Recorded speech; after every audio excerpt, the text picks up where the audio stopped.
دیکھیے فرما رہے ہیں یا ایھا الذین آمنوا کتب علیکم الصیام کما کتب علی الذین من قبلکم لعلکم تتقون.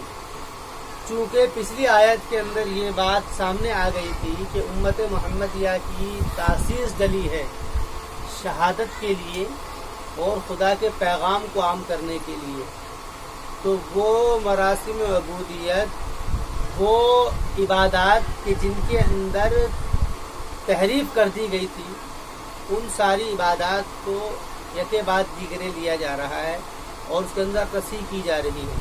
سب سے پہلے کعبے کا مسئلہ لیا، اس کے بعد میں پھر قصاص کا معاملہ لیا، اس کے بعد میں پھر وصیت کا معاملہ لیا. اب یہاں پر رمضان کا روزے سے متعلق، کیونکہ یہ بھی ان کے اندر بھی یہ سارے کے سارے اعمال تھے، لیکن ان لوگوں نے ان اعمال کی ترتیب کو اور اس اعمال کے اندر جو معاملے ہیں اس کو بدل دیا تھا.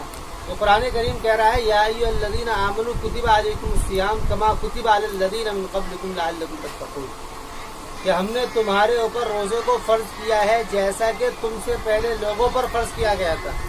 کتب علیکم الصیام کما کتب علی الذین من قبلکم لعلکم تتقون، کہ ایمان والو ہم نے فرض کر دیا ہے تمہارے اوپر لازم قرار دے دیا گیا ہے تمہارے اوپر روزے کو جیسے کہ لازم قرار دے دیا گیا تھا علی الذین من قبلکم لعلکم تتقون، ان لوگوں پر جو کہ تم سے پہلے تھے، لعلکم تتقون تاکہ تم بچو.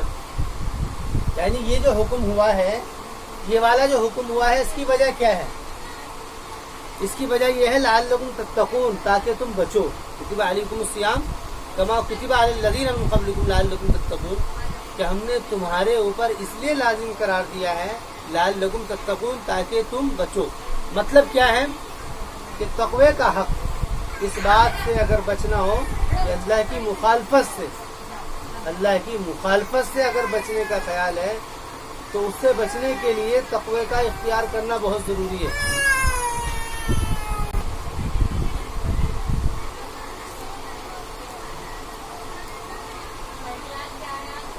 تو لعلکم تتقون، تو یہ اس لیے کیونکہ اگر تمہیں بچنا ہے اللہ تعالیٰ کی مخالفت سے تو یہی بات ہے لعلکم تتقون. ایک بات تو ہے. دوسری بات یہ ہے کہ اللہ تعالیٰ کی عبادت جو ہے وہ تین ہی قسم کی ہیں. اللہ تعالیٰ کی جو عبادتیں ہیں اس کی وہ تین ہی طریقے سے ہوتی ہیں. نمبر 1 پرستش، نمبر 2 اطاعت اور نمبر 3 حمایت. جتنی بھی عباداتیں ہیں ان کی یہی تین قسموں میں ہیں، پرستش یعنی عبادت، اور نمبر 2 اطاعت ماننا، اور نمبر 3 حمایت. یہی تین چیزیں. تو روزہ جو ہے یہ اطاعت کی قبیل سے ہے، یہ روزہ جو ہے اطاعت کی قبیل سے ہے، اور نماز وہ عبادت کی قبیل سے ہے. نماز جو ہے وہ عبادت کی قبیل سے ہے، اور اسی طریقے سے زکوٰۃ یا حج وغیرہ یہ حمایت کی قبیل سے ہے. تو یہ تین ہی قسمیں ہیں. تو اس میں جو ہے نا اطاعت کی قبیل سے ہے. مطلب یہ ہے چونکہ روزہ ایک انسان کی نفس کی تزکیہ کا بھی عمل ہے. نماز سے نفس کا تزکیہ ہوتا ہے، نفس کی صفائی اس سے، روزے سے نفس کا تزکیہ ہوتا ہے اور نفس کی صفائی ہوتی ہے. کتب علیکم الصیام کما کتب علی الذین من قبلکم لعلکم تتقون، اور اس میں لفظ کیا گیا ہے لعلکم تتقون تاکہ تم ڈرو. دیکھیے پہلے والے میں یا اولو الالباب لعلکم تتقون کہا گیا تھا، اور اس میں بھی ہے کہ لعلکم تتقون. یہاں پر تتقون کا لفظ ذکر کیا ہے. بات اصل میں یہ ہے سمجھنے کی، انسان کا جو نفس ہے، نفس کی بنیاد خواہشات پر ہے، نفس کی بنیاد خواہشات پر ہے. اور خواہشات جو ہیں وہ 3 قسم کی ہیں. نفس کی بنیاد خواہشات پر ہے اور خواہشات کی 3 قسمیں ہیں. نمبر 1 وہ خواہش جو کہ پیٹ سے متعلق ہے، کھانا پینا. انسان چاہتا ہے کہ کھائے پیے، بڑھیا کھائے پیے. نمبر 2 وہ خواہش جو کہ مرد و زن سے متعلق ہے، میاں بیوی یا مرد و زن سے متعلق ہے. دوسری خواہش یہ ہے. تیسری خواہش انسان کی ہے کہ وہ یعنی کہ بدن کو آرام دینے سے، یعنی اپنے آرام، آسائش، راحت جس سے متعلق ہے. ہر انسان چاہتا ہے کہ وہ مزے کی زندگی جیے.